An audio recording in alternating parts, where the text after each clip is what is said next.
کہ جی یہ تشہد میں شہادت ثالثہ والا بڑا مسئلہ ہے. یہ بات آپ فرمائیے کہ رسول اکرم کے دور مبارک سے لے کر آج تک جو نماز شیعہ میں پڑھی گئی ہے وہ من گھڑت ہے یا ائمہ والی نماز؟ جی مثلا آپ ہاتھ کھول کر نماز پڑھتے ہیں جبکہ اکثریت ہاتھ باندھ کر پڑھنے والوں کی ہے. آپ نے ہاتھ کیوں کھولے؟ آپ کو کیسے پتا چلا کہ ائمہ ہاتھ کھولتے تھے؟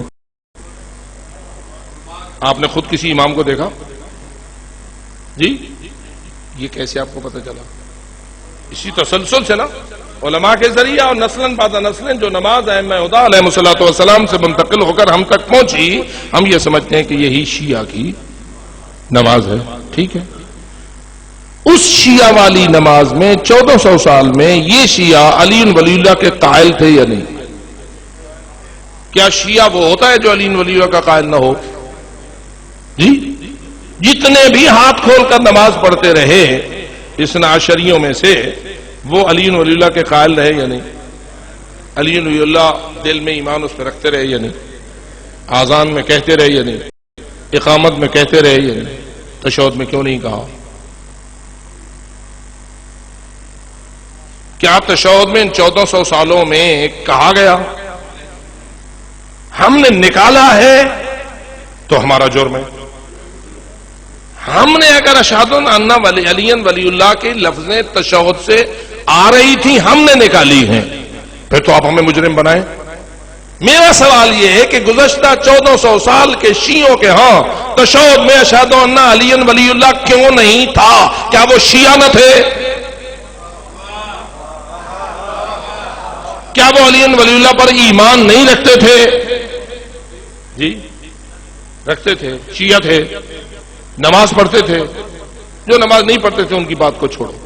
جو نماز پڑھتے تھے، جو نماز وہ ان 1400 سالوں میں پڑھتے چلے آئے ہیں، علی ولی کی ولایت پر ایمان رکھنے، علی ولی کی آذان میں شہادت دینے اور اقامت میں شہادت دینے کے باوجود نماز کی تشہد میں وہ کیوں نہیں پڑھتے تھے؟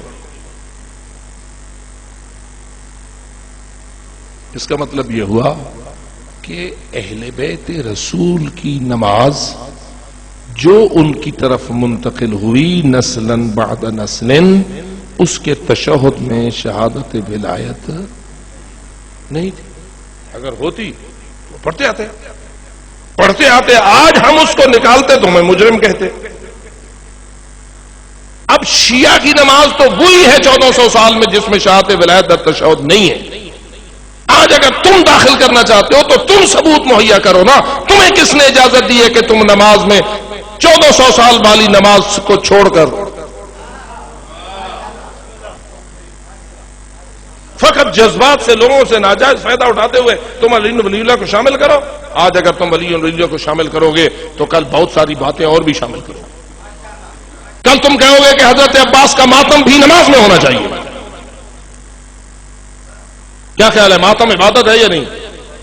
علی ولی اللہ پڑھنا بڑی عبادت ہے یا ماتم کرنا بڑی عبادت ہے؟ مشکل مسئلہ ہے شاہ صاحب، مشکل ہے. ابھی مشکل ہے، کل آسان ہو جائے گا. جو لوگ ماتم کو بڑی عبادت سمجھتے ہیں ان کے نزدیک آذان میں اشہد ان ولی اللہ کوئی چیز نہیں، اقامت میں اشہد ان علی ولی اللہ کوئی چیز نہیں، کلمہ میں علی ولی اللہ ان کے نزدیک کوئی چیز نہیں. ان کے نزدیک سب سے بڑی چیز ماتم ہے. میں جانتا ہوں ان کے جذبات کو، آپ جانتے ہیں مجھ سے زیادہ. اور وہ جتنے ماتم کے عاشق ہیں کل کہیں گے جب تک 2-4 ہاتھ سینے پر نماز کے اندر نہیں ماریں گے ہماری نماز نہیں ہوتی. تھوڑے دنوں کے بعد کہیں گے جب تک کہ نماز کے اندر 1-2 خون کے قطرے نہ نکلے، زنجیر کا ماتم نہ کیا جائے، بلیڈ نہ مارے جائیں، اس وقت تک نماز صحیح نہیں ہوتی. تو کیا تمہیں ہمیں اجازت دیں کہ تم جو مرضی آئے نماز کے نام پر شامل کرو اور ہم تمہارے مرید اور نوکر ہیں؟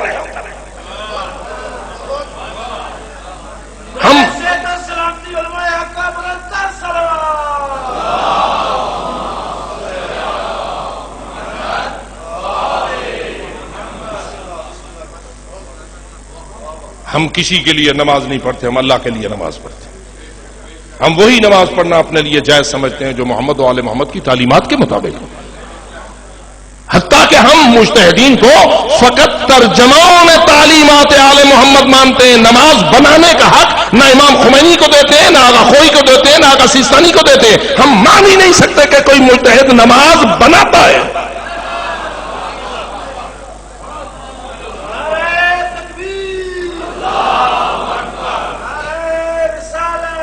یا رسول اللہ،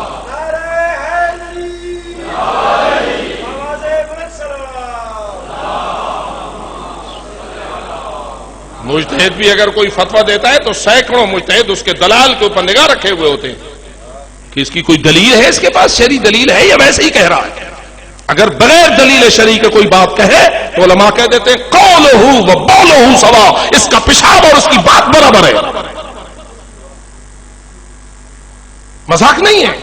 آپ کو تو چونکہ پتہ نہیں کہ حوزہ جات علمیہ میں علوم کو کیسے پھیلایا جاتا ہے اور دروس خارج ہوتے کیا ہیں اور ادلہ شریعہ ہوتے کیا ہیں اور قرآن اور حدیث اور ان ادلہ شریعہ کے ساتھ فتاوا کو کیسے پیش کیا جاتا ہے.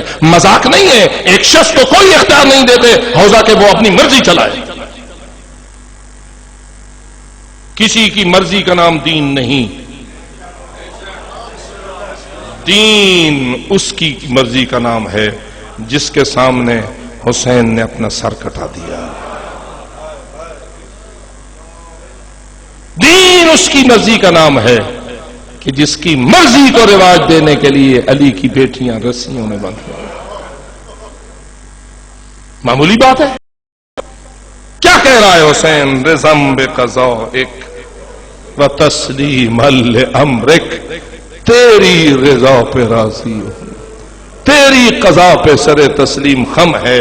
تیرے امر کے سامنے جھک گیا ہے حسین، یہ دیکھتے ہوئے بھی کہ ابھی میرا سر کٹ جائے گا اور میری بہنوں کی چادریں اجڑ جائے گی. کیسے